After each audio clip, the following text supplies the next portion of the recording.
So the TAQ Evolvere did get nerfed, which is pretty much the main long-range rifle inside Warzone. And now, a couple of days later, we're going to be going over what is the 5 best loadouts to use since the main rifle got nerfed. But quickly on screen, as you can see here, these are the patch notes. So with the 762 ammunition, the damage got reduced from 40 down to from 45. And then the damage ranges as well got reduced along with that, as well as the multipliers. And the same goes for the 556 ammo as well. So again, as you can see here, the damage did get reduced with all the ammunition types of this weapon. Now, it was a very powerful gun, obviously because it's one of the newer weapons. So we're going to fly through these very, very quickly. We don't want to waste too much time here. So the first loadout to use is the Pulmio, as well as the RAM-9 SMG. Now, obviously you can mix and match the weapons from each of these loadouts if you want to. But starting off with the Pulmio, now this is a very powerful gun. It was always a really good choice. It's just that the TAQ Evolvere was a bit better, but now I do think the Pulmio is probably the best LMG in the game again. And this is the loadout you want to use. It's pretty much exactly the same as what we had before. So nothing's really changed here. So you want to use the conversion kit, as always. You do want to use the recoil reduction pad, choreo optic, Jack Annihilator barrel, and the spare fire suppressor. All of these are pretty much the same attachments as what we had before, and the recoil of this gun never really changed anyway, so we don't really need to show you that in the firing range either. Pairing this with what is probably the best SMG in the game, and that is because this is a slow moving LMG, so you want to pair it with a kind of overall really good SMG, which is probably the best one right now, and that's the RAM-9. The RAM-9 is definitely the best choice for SMG in my opinion. There's also some other really good choices as well. But when it comes to the build, you want to use the MINIBAK. As you can see here, it's going to help with horizontal recoil. The hand stop underbarrel, which is the DR6. The Razorhawk laser, which is going to help with movement speed. 50 round mags as always, and also behind the camera we're using the RECON comb for a bit better movement speeds as well. Next up, we've got a sniper class, which a lot of you will actually enjoy, and that's the Cat AMR with the RAM-7, which is the assault rifle version of the gun. So as you can see here with the RAM-7, we've built this pretty much to be a well-rounded weapon, because obviously you're pairing it with a sniper rifle, so you want to make sure you can land those shots at range or close range, so you can do whatever you want with it really. Now we are using the heavy barrel, which is the Core Mark 40 heavy.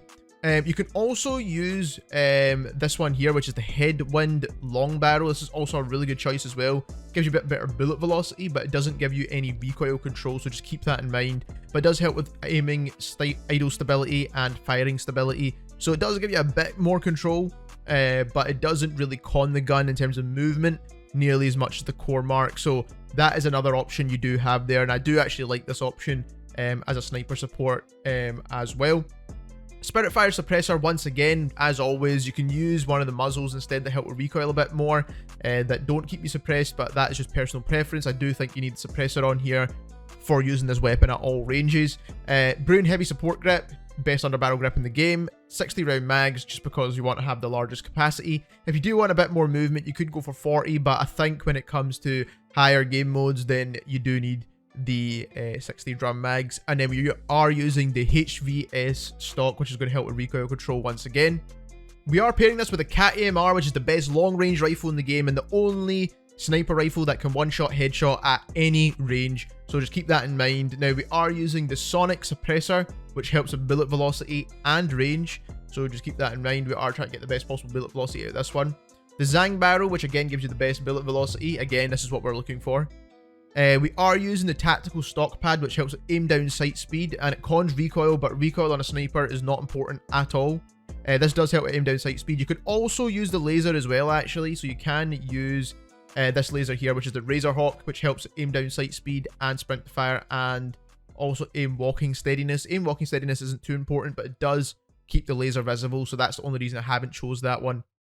Then we are using the Imperial Quick Bolt, which is behind the camera, but it helps with rechambering speed. Very, very important to make sure you're getting the second shot off.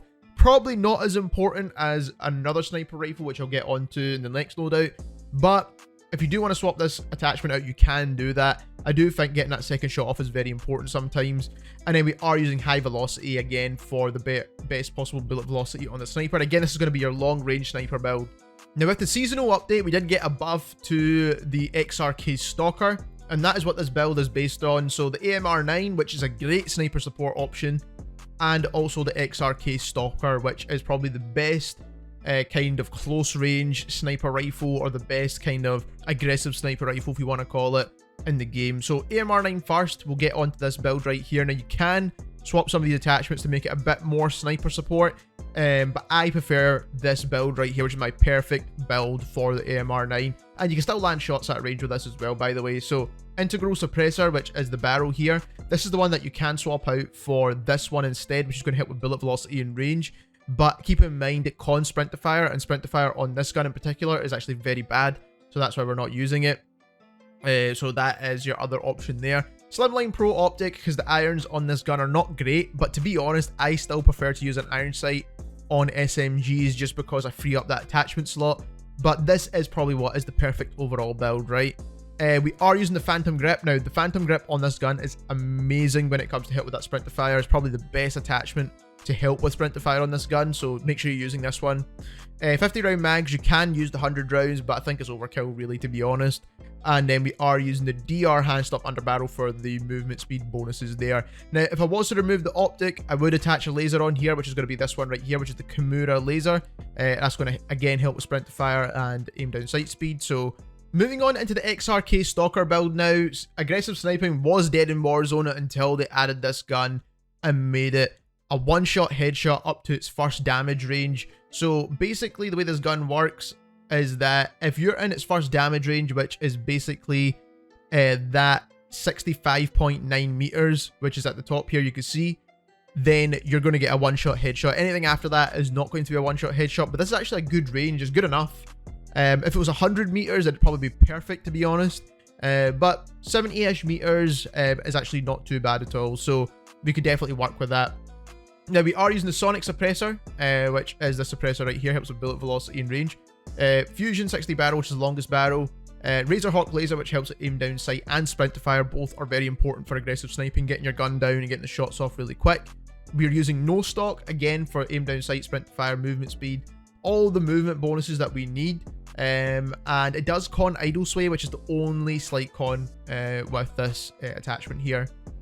And then behind the camera, we are using the light bolt, which helps with rechambering speed once again. This one is more important than on the cat because it is a more aggressive sniper, but that is the perfect, best aggressive build for the sniper rifle. Next up, we've got two of what are the fastest killing guns in the game, and that is the MTZ-762 with the HRM SMG. So starting off with the MTZ here, not a lot of people are using this gun, but it's definitely a solid meta choice. I think the main reason why not a lot of people are using it is because of the 30 round mag. Now, the damage per mag on this gun is actually not too bad, but if it had a 40 round mag, it would be perfect and pretty much ideal. So that's just something you need to keep in mind here. But regardless, we are using the Spiritfire suppressor once again. Precision Blackhorn barrel, which is the best barrel for this. Bruin heavy support grip, which is going to help with the gun kick and recoil control. Close quarters assault stock, again, helps with recoil control. And then the 30 round mags, which is the only letdown of this weapon. If this was like 35 or 40, it'd be perfect for this weapon overall. Pairing this with the HRM, which I think is a really solid SMG choice. Not quite as good at sniper support like the AMR9, but is definitely probably the fastest TTK SMG for close range in the game, if you don't consider things like sprint to fire and open bolt delays and all that kind of stuff. So if it's just outright what is the best TTK SMG, then this is the one you should be using. And when it comes to the build, we are using the Zenman compensated flash hider. Now, you can use a suppressor instead, personal preference there, but I think this is going to help out a lot with the recoil control of this gun. DR hand stop under barrel, which is going to help with movement. 50 round drum mags, which is standard. And then we are using the Kimura laser. You can put an optic on and remove the laser instead, that is preference. And then we are using the folding stock for recoil control here. You can also use the hatchet light stock, which I've been trying out as well, which helps with the aim walking speed, which is basically your strafing speed.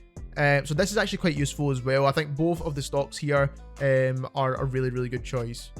Last but not least, we have two guns that got bumped up in the meta a bit, especially with the TAQ-Evolvere getting nerfed, and that is the BAS-B as well as the WSP-9. Now, the WSP-9 is one of those most annoying guns to die from, and the BAS-B in general has definitely moved up in the meta list from that TAQ-Evolvere nerf because it's just a well-rounded, really good gun. So BAS-B build has not changed at all since we last looked at this weapon, and that is a Spiritfire suppressor, the Venom long barrel, the Bruin Heavy Support Grip, the Choreo Eagle's Eye Optic, or whatever optic you prefer, and then the 45 round mags, which is the largest mags for this gun. This gun is a laser, it's very easy to use. Also, TTKs are not too bad, even though it did get nerfed. It's still a very, very solid choice, probably the best overall low recoil choice on this list. Then we are pairing this with the WSP-9, not to be confused with the WSP Swarm, which got heavily nerfed, by the way. But this is the build I would recommend. So you can use the Zenman compensator. Again, this is going to be something, if you want to swap that out, you can use a suppressor, but I personally prefer this option. DR hand slot for the better movement speeds.